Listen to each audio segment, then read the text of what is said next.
Hello and welcome.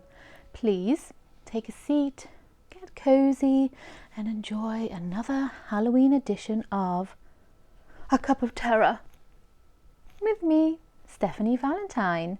Hello my spooky little pumpkins. Thank you for coming back to join me once more. If this is your first time here, welcome. Thank you for being here. A Cup of Terror is a series of videos where I talk about true crime cases that have a dash of the strange, be that supernatural, to do with the occult, or just something downright odd. Happy Halloween, my little pumpkins. Got the pumpkins out. I'm dressed like a pumpkin. So today is the last Halloween video of the year. I'm sad that it's over already. Like, October has just flown by, but it's my birthday next month, so I have that to look forward to. Now, we do have another content warning for this video. I will be talking about sexual assault and child abuse. So once again, if you don't want to hear about that, I completely understand, and I hope to see you on one of my next videos.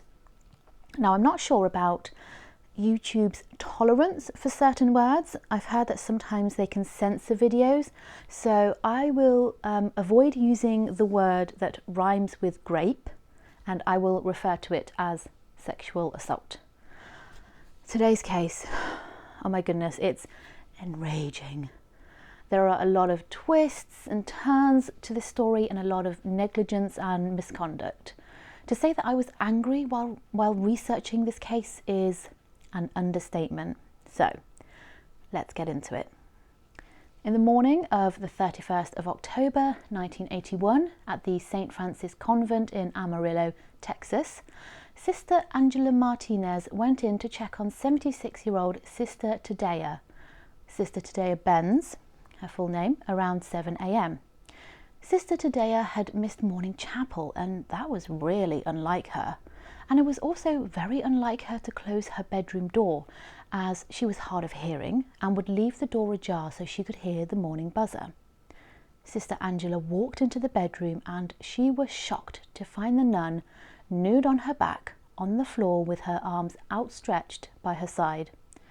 4 of the nuns wrapped Sister Tadea's body in a sheet, and they cleaned up spots of blood that were on the floor and also on her face. Now, the nuns actually didn't think anything suspicious had happened. They thought that Sister Tadea had died in a fall somehow. Sister Tadea was said to be a wonderful person. She was well loved and had lots of friends. She was someone who would try and do what she could for you, always ready to offer a helping hand. Later that day, another nun, Sister Florentine, she discovered a broken window and realised there had been a break-in at some point. The nuns called the police to investigate, and they weren't sure whether they should tell them about Sister Tadea. At the trial, Sister Florentine said that in her mind she thought of it, but she took it for granted, as did the others, that she died a natural death. While the nuns were discussing this, police overheard them, and they decided to take action and start collecting evidence. In Sister Tadea's room, police found a knife under the bed, and they took the bed linens. They took fingerprints from the knife's blade, the bed's headboard, and from the broken window. Another knife was found in the driveway outside. They also asked the nuns to give as much detail as they could remember about what they had found and what they had seen, because essentially they had tampered with a crime scene. Sister Tadea's body was sent off to the pathologist. The examination revealed that she had been stabbed in her chest, she had been beaten, her head had been hit, and she had abrasive injuries to the neck.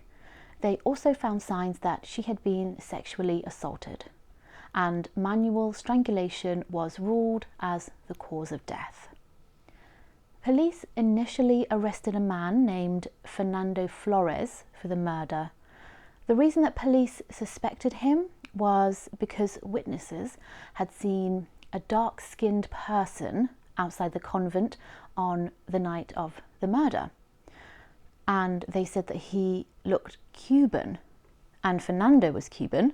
He had dark skin, he had black curly hair. A witness identified him from a photo lineup as being near the convent on the night of the murder.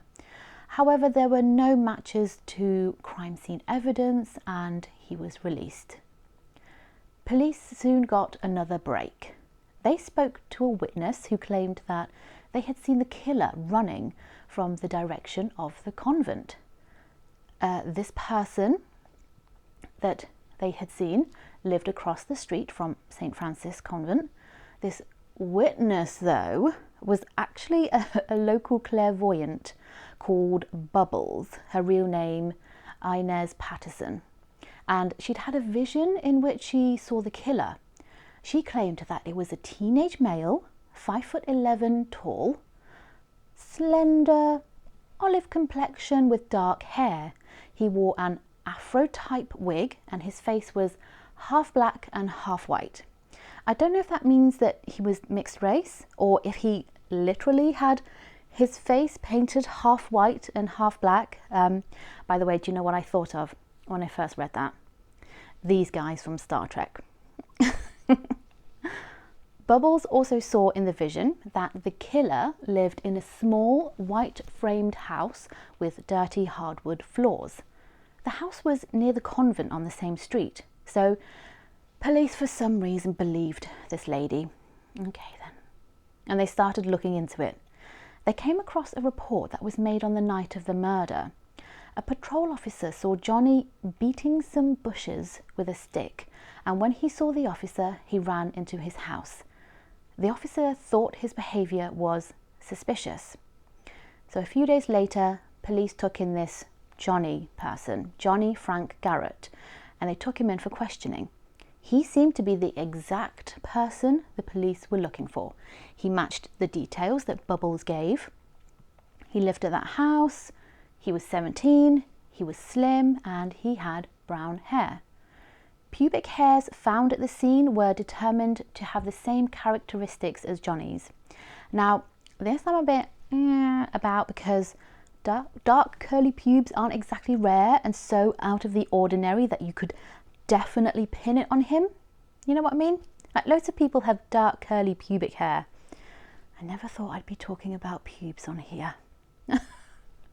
What really convinced the police was the fact that his fingerprints were found on a butter knife found near the body, and his fingerprints were also found on the nun's headboard.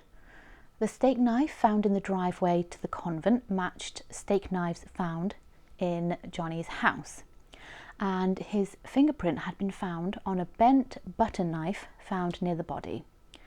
Neither the steak knife or the butter knife had been used to stab the victim, by the way. And more importantly, Johnny's fingerprints weren't found on the actual knife that was used to stab Sister Tadea. Police questioned Johnny without a lawyer or a family member present, and without recording the interrogation either. And then they claimed he confessed. Just a little bit suspicious, that is. They typed up Johnny's so-called confession, which he refused to sign, and he swore that he never made it. In the statement from the police that they claim that Johnny gave, he apparently admitted to breaking into the convent, and when Sister Tadea woke up and caught him, he strangled and sexually assaulted the nun.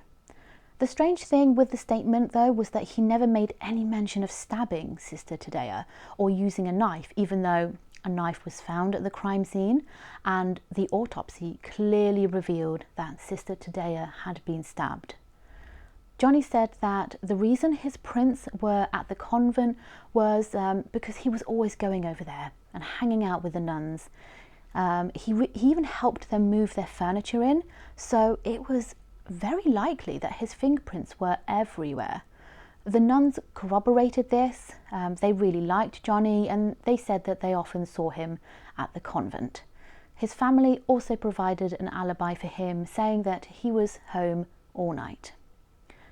Apparently the police believed that they had all the evidence they needed, and Johnny was arrested on the 9th of November 1981. At the trial, due to his lawyer's suggestion for some reason, Johnny testified on his own behalf. And unfortunately, for some reason, probably confusion maybe, his statement changed as to how his fingerprints were at the convent. Instead of telling them how he'd often go over there to see the nuns, he instead claimed that he snuck into the convent around midday a couple of days earlier to steal necklaces. He used a butter knife to pry open a locked cabinet. He must have left his fingerprints on the headboard when he reached over to grab a cross hanging on the wall. A nun refuted these claims though, testifying that no one could have snuck into the convent at that time of day and not be noticed. No cabinets were kept locked, no items were missing from the convent, and Sister Tadea, she never kept a cross above her bed. People speculate whether Johnny would have made these statements had his lawyer not persuaded him to testify. Why would he give a drastically different reason as to why his prints were found in the convent? Also, during the trial, Johnny was asked several rather inflammatory questions, such as, "That is what is left of a 76-year-old virgin nun you killed and sexually assaulted, isn't it?" And then they held up a large colour photo as well. They also asked him, "How did several of your pubic hairs get in Sister Tadea Benz's room? Did they fall out, down your legs, over your shoes and socks, onto the floor?" And they also asked him, "Didn't it, the butter knife, get bent when you pushed it over her neck?" And then they demonstrated the action. You know, these questions, they were asked purposefully to provoke strong emotions out of the jury, and it worked. Johnny maintained his innocence, but in September 1982, the jury found him guilty and sentenced him to death. He was placed on death row in Texas's Ellis Unit Prison. There is more to this story though, so much more, and to be honest, it's actually quite horrific, really, really horrible. The level of negligence and misconduct involved in this case is astounding. First of all, Johnny's defense team, I mean, they were not good. I don't know what they were doing. They didn't really put up much of a fight. In fact, they told his family that it was pretty much a lost cause.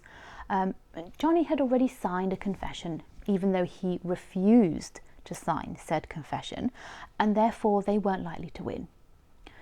Johnny also claimed that his lawyer would barely see him for weeks at a time and leading up to the trial. He'd never speak to him, and he didn't really know what was going on. Could this explain why Johnny changed his statement during his testimony? And the other thing is, so much was left out at the trial, and there was a lot of stuff that the jury were not informed about. The jury weren't told that many other fingerprints not belonging to Johnny were found at the scene. They weren't told that a lot of curly black hairs not belonging to Johnny were found at the scene. They weren't told that a bloody V-neck t-shirt not belonging to Johnny was found at the scene. They weren't told that shoe prints found outside the convent didn't match Johnny's. They weren't told that blood found on an exit door was not tested by the police. And one of the biggest things that his lawyers failed to bring up was about Johnny himself and his history. Johnny was 17 at the time of the murder, but he'd experienced so much trauma and hardship for such a young person. From a young age, he was allegedly sexually assaulted by his stepfather, who would then go on to sell him to other men. From the age of 14, he was allegedly forced to perform sexual acts that were recorded for pornographic films. He was introduced to drugs and alcohol from the age of 10. He was also introduced to other substances like paint thinner and amphetamines to get high. He was regularly beaten and physically abused. He received numerous head injuries over the years. Johnny suffered from paranoid delusions, was said to be chronically psychotic, and had severe mental impairments. But none of this was told to the jury. I have absolutely no idea why. I mean, it might not have made a damn bit of difference, but at the same time, it might have changed everything. I mean, was he even fit to stand trial? That was never determined. Oh, I told you this case. Like, okay, hang on. I think we all need a sip of tea to keep us going. Everything about this is so angering. So, Sister Tadea's murder was the most recent in a long string of vicious assaults on elderly women living in the northeast section of Amarillo. As many as 10 elderly women had been beaten and sexually assaulted. On the 9th of July, a few months before Sister Tadea's murder, there was another sexual assault and murder of another elderly Amarillo woman, Nani Cox Bryson. She was 77 years old at the time of her death. After examining the body and forensic evidence of Sister Tadea, it seemed that these two crimes were very much related. Both women were sexually assaulted and strangled, and both lived in the same sort of area. Evidence collected from both scenes matched. There was DNA found from hair left at both crime scenes. It was curly, black, and left by a Hispanic man. Witnesses reported a Hispanic male in the vicinity of each murder near the time of each murder. So officials had been searching for a Cuban man ever since that first murder. And up until Johnny arrived on the scene, police were convinced that the same man was responsible for both murders. Same DNA, same MO. But once they got Johnny, they seemed to forget about all of that. Johnny fit the description that Bubbles, the psychic, gave to police, but he didn't fit the description that witnesses saw hanging around the convent on the night of the murder. You know, Johnny was white, and he's got pretty pale skin, and he's got light brown hair. He doesn't match the evidence at all. But Johnny was never questioned about the other murder, and Johnny's lawyer made no effort to use the similarities of the two crimes to help with his defense. So Johnny sat on death row, and he continued to say that he was innocent. His appeals lawyer fought for his client's life for years, and honestly, I'm glad that he had at least one person on his legal team who was fighting for him. He was originally set to be executed on the 6th of January 1992. Pope John Paul II asked for clemency, and even the nuns from the victim's convent helped. They didn't want to see him executed. The governor approved the request, granting a stay. The Texas Board of Pardons and Paroles held a hearing on whether Johnny should receive a commutation to life in prison. Unfortunately, the board voted 17-0 to uphold the death sentence. And what's worse is that they made this decision even after seeing all of the evidence of Johnny's past and his mental illnesses. They saw the evidence that showed that whoever killed Sister Tadea had also killed another woman, and that it was a Hispanic man. Made absolutely no difference though. On the 11th of February 1992, Johnny Frank Garrett, only 28 years old, was executed by lethal injection. After Johnny's execution, more evidence came in, further proving his innocence. In 1994, Ralph Erdman, the pathologist who had completed the autopsies on Sister Tadea Benz and Nani Cox Bryson, he was charged with corruption. it came out that he had falsified around 100 reports and conducted countless botched autopsies. Semen evidence had been collected from Sister Tadea, but this same pathologist threw the samples away because no one told him to save them. Unbelievable. And then we have what I would say is the biggest evidence in proving Johnny's innocence. 12 years after Johnny's execution, in March 2004, the Amarillo Police Department were informed that a random DNA match was made between semen samples collected from the body of Nani Cox Bryson, the woman killed 4 months before Sister Tadea, and Leoncio Perez Rueda. Leoncio was friends with Fernando Flores, the man initially arrested for the murder. Fernando and Leoncio were both Cuban immigrants who were part of the Mariel boat lift, a mass emigration of Cubans in 1980. Unfortunately, many of the refugees were criminals who had been released from prison, and Leoncio himself was a criminal. Just 2 weeks before the murder, he had been arrested after being caught peeping in the window of an elderly woman in the same neighbourhood as the convent. He was charged with trespassing, and police also questioned him about Nani's murder, but, evidence techniques, they weren't as accurate and as good as they are now, and he was released without any serious investigation. A homicide investigator had resubmitted an old bedsheet, the one that Nani was laid on at the time of her murder, for further DNA testing. And thanks to new DNA techniques, the semen from the crime scene matched to Leoncio, who was enrolled in an inpatient drug rehab program. 5 months after his arrest, Leoncio gave a jailhouse interview to Jesse Quackenbush, an attorney hired by the Garrett family to clear Johnny's name. In the interview, Leoncio actually admitted to sexually assaulting Nani and a nun. He did claim that he was forced to sexually assault the women by none other than Fernando Flores. Leoncio didn't admit to killing either women though, but he did suggest that Fernando was the one who killed them both. So they were kind of working together, sort of thing. In January 2005, Leoncio, 55 at the time, accepted a plea deal.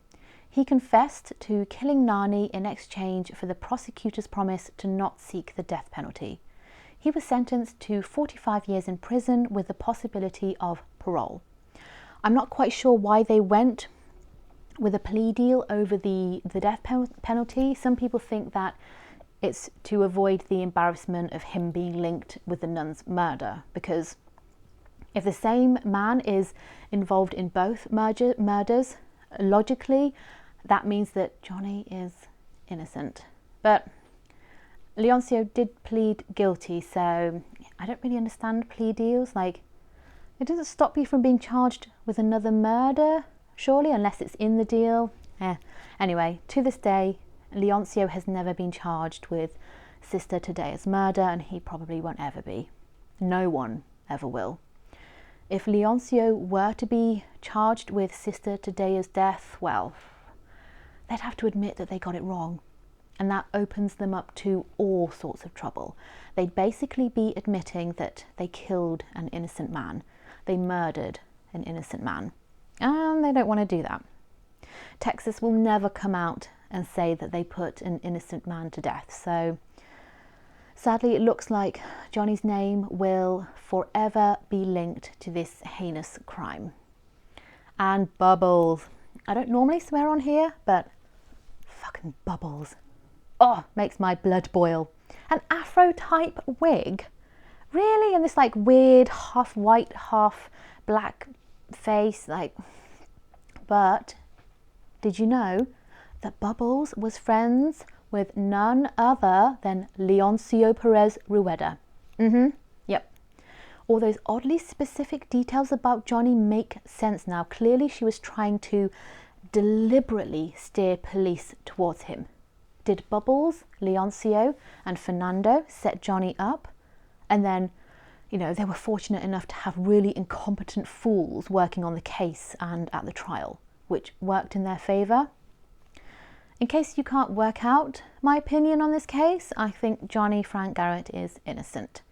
Yes, he had been involved in petty crimes throughout the years, and yes, he was guilty of, was he guilty of theft? I don't think so, but I don't believe that he was the one who sexually assaulted and murdered Sister Tadea.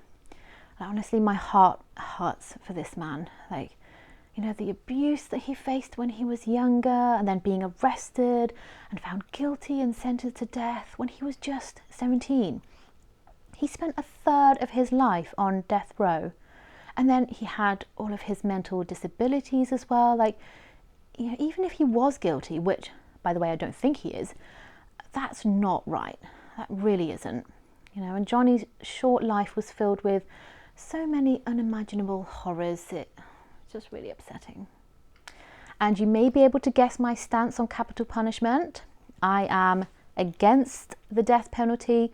I think it is an outdated and inhumane form of punishment. It does nothing to deter people from committing crime. It disproportionately affects certain groups, such as certain racial groups and the mentally ill, and the fact that innocent people have been executed, that alone is enough for me to not be in support of it. And I think that people's support for the death penalty is them wanting justice for the victims, and that is understandable, but the rate of error is too high. There are too many people being unjustly charged with crimes they didn't commit. One innocent person being executed is one too many, in my opinion. Let people rot in jail with their guilt in their thoughts. Or, this is a controversial opinion for some people, but I don't know, even if they were never released, maybe we could try rehabilitating them so they become better citizens. But that's a conversation for another day. There are some who believed Johnny killed Sister Tadea. They just don't think that he sexually assaulted her. But you see, that doesn't make much sense to me, because Sister Tadea was sexually assaulted and murdered on the same night. So what, Leoncio came in, sexually assaulted her and then ran away, and then coincidentally Johnny turns up soon after and murders her for some reason? Or were they in it together? Because there is no evidence of that. And then you have to consider how strikingly similar this case is to Nani Bryson's murder. Was Johnny involved in that one too? Because if you believe that Leoncio only raped, sexually assaulted the women, then who murdered Nani? There were zero links to Johnny and Nani. As I said earlier, the levels of incompetence and negligence and corruption too, let's be honest, shown here is terrible. You had the media who were out for blood. You had an incompetent defense team, overzealous prosecutors who just wanted the case solved. People who you hope would be law-abiding and truthful ended up being corrupt. The pathologists. The odds were stacked against Johnny from the outset. But what's really upsetting? That this isn't a one-off. I suspect that things like this happen far too often. There is a whole lot of corruption happening in the legal system, and I don't think it will ever stop. Johnny's last meal was ice cream. That we know for sure. What is a little more unsure are his supposed last words. He is often quoted as saying, "I'd like to thank my family for loving me and taking care of me. The rest of the world can kiss my ass." This may not be true though, as the Texas Department of Criminal Justice website states that he in fact declined to make a final statement. Even now, 30 years after the tragedy of his execution, Johnny's sisters are still fighting to clear his name. Jesse Quackenbush, the attorney hired by the family, believes that there may still be crime scene samples in Amarillo's evidence lockers, semen and blood samples that, with our more sophisticated testing, may be able to exonerate Johnny. They offered the city of Amarillo complete civic immunity, and yet they still refused to run a DNA test. And they've even threatened to countersue the family if they try to pursue it. Now, if that doesn't scream dodginess and guilt, then I don't know what does. I really, really hope that one day Johnny Frank Garrett will be posthumously exonerated. It's the least he deserves, but I don't think he ever will. We can but hope. So that is it. An intense and utterly enraging case. I believe that this is a gross miscarriage of justice. Johnny deserves justice as much as Sister Tadea did. You know, her real killer will never truly pay for his crimes. There were so many fails in this case. It's a lot of people's worst nightmare, you know, being wrongly accused and convicted of a crime and then being executed. Oh. Anyway, thank you for hanging out with me today. And if you enjoyed today's Halloween video, the last Halloween video of the year, please give it a like, subscribe to my channel if you haven't already, and join me next time for another cup of terror.